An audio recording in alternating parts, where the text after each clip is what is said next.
По Дизелгейт аферата Volkswagen го забрза развојот на своите електрични, но и плагин хибрид возила. Денеска на тест го имаме Passat, новата генерација на Passat во изведбата GTE. Но, што значи оваа изведба, односно оваа ознака GTE? Дека автомобилот е во Гран Туризмо стил опремен, но има и плагин хибриден систем. Од надвор не може да го забележите, освен по сините клешти на сопирачките. Но испод хаубата е вистинската приказна на овој автомобил. Бидејќи има комбинација на електромотор и мотор на внатрешно согорување. Па, така, моторот на внатрешно согорување со капацитет од 1,4 литри и произведува 154 конски сили, додека веднаш до него е сместен и електричниот мотор кој испорачува некаде околу 89 конски сили. Во синергија, кога работат и двата, и се испорачуваат некаде околу 204 конски сили, што е сосема добро за динамични перформанси. Ние се наоѓаме на планината Водно, веднаш над Скопје.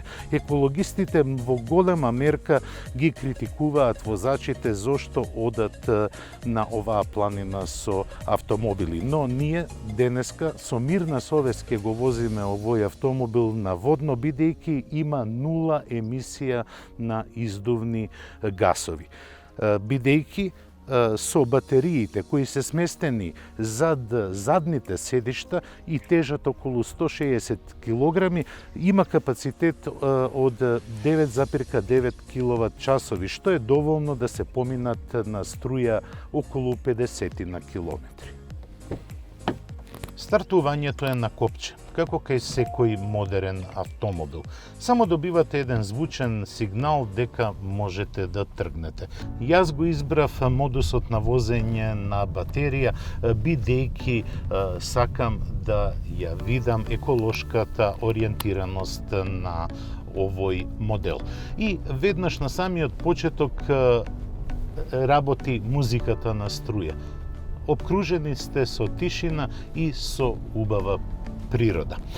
Поради батериите кои се наоѓаат на задниот дел на возилото, односно испод патничките седишта, се чувствува малку поголема тежина на задната оска. Па сега, кога возам малку и подинамично на кривулестиот пат по Водно, се чувствува дека има помалку и занесување на задната оска. Јас поминав некаде околу 48 километри и веќе на инструмент таблата означувањето на батеријата е со црвена боја, значи таа е празна.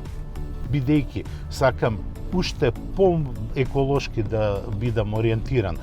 Сакам во градски услови исто така да го возам Пасатот само на струја. Па ќе треба да одам до најблискиот полнач. А кога зборуваме за полначите, тогаш мора да се каже дека во Македонија целата таа работа е уште во почетна фаза. Во главниот град имаме некаде околу 15 полначи, а нивното функционирање ќе го провериме токму сега. Сега во овој момент возам на бензин, се уште се наоѓам на Водно, па ќе застанам да видам на интернет каде ми се најблиските полначи и дали се тие во функција. И бидејќи батеријата е празна, ќе го употребам интернетот за да видам каде можам да го наполнам, да ги наполнам батериите најблиску. На страницата Mobility EVNMK ги има графички прикажано полначите кои ни се на располагање. Најблиску до Водно ни се полначите во Центар или во Капиштец, па ќе се упатиме таму.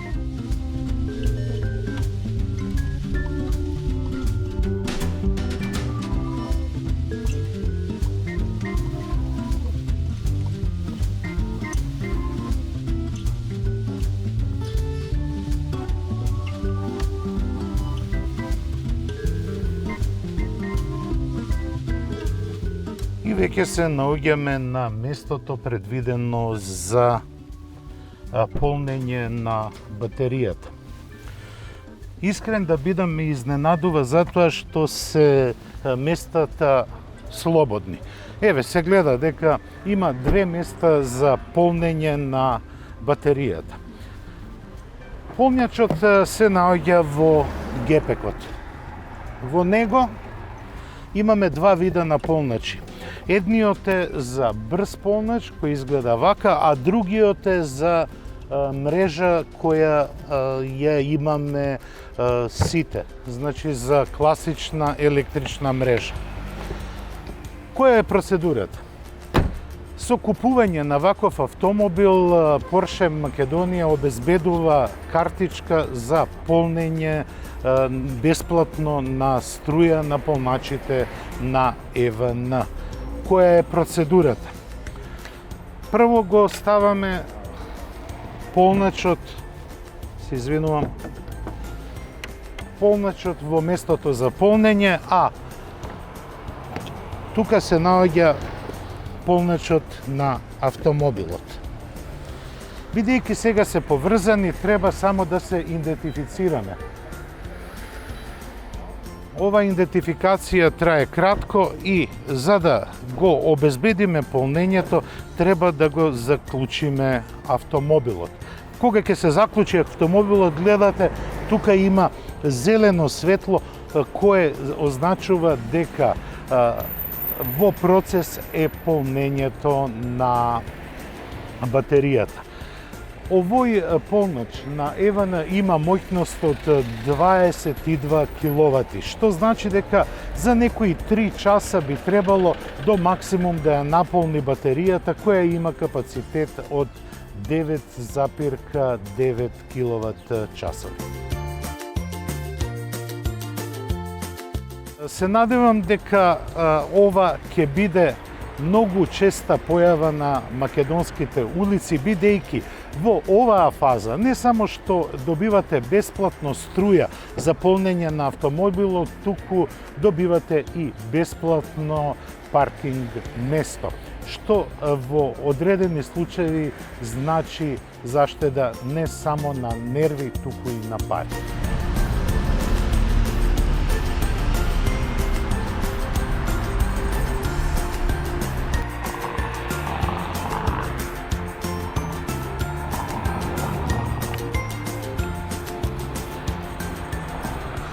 Во градски услови на возење Passat GTE е конструиран да не загадува. Се разбира доколку се полни батериите. Во текот на возењето јас поминав повеќе од 50 километри на струја и тогаш просечната потрошувачка беше само 2 литри гориво. На дистанца поголема од 200 километри поминати во град, јас успеав да забележам просечна потрошувачка од 6,5 литри на изминати 100 километри. Се разбира дека повеќе возев на мотор со моторот на внатрешно согорување отколку на струја, бидејќи таму каде што живеам немам во близина полнач на батериите. Тоа е и главниот проблем за употреба на овие автомобили во нашата средина.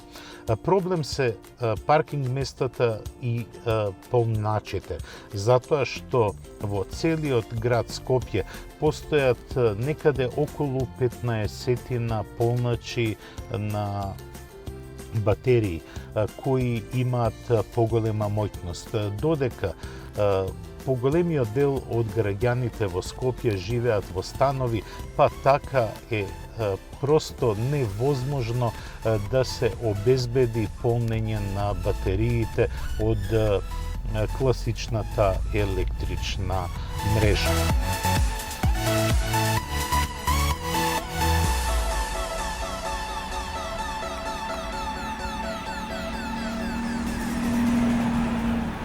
Passat GTE е одличен автомобил. Неговиот плагин хибриден систем допринесува за смалувањето на загадувањето во нашата околина. Но сепак Македонија и по инфраструктура, но и по ментален склоп уште не е подготвена за овие автомобили. Многу повеќе поради цената на чинењето, но и поради отсуството на инфраструктура која ќе ги задоволи потребите на возачите на овие возила. Високата технологија повлекува и висока цена. Има уште многу да се работи на популаризација на овие типови на автомобили, кои впрочем се иднина на моторизацијата. Passat плагин хибрид не е совршен автомобил. Ги нема онаа агилност како што ја има класичниот Passat, бидејќи има баласт од дополнителни 165 килограми кои отпаѓаат на батериите и електромоторот. Поради тоа и неговите возни својства се малку поинакви. За волја на вистината, ставени се пневматици кои имаат мал отпор при движењето, па затоа и некогаш перформансата потврла. Но ова е автомобил кој е еколошки изработен за луѓе кои имаат висока еколошка свест. Со цена од 39.900 евра, Passat GTE нема да биде еден од најпродаваните модели на Volkswagen, но сигурно е дека оваа технологија ќе биде внешана во се повеќе модели на марката од Волфсбург. Тоа беше се што подготвивме за ова издание на Автомагазин. Срдечен поздрав до следната средба за 7 дена.